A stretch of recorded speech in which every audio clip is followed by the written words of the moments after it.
Hi, in front of me is SONY Xperia C5 Ultra, and today I would like to show you how you can rename this Sony device.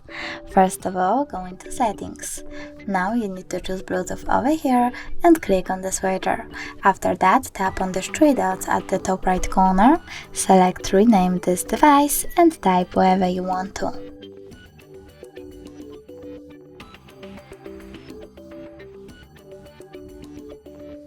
When you're done, choose rename.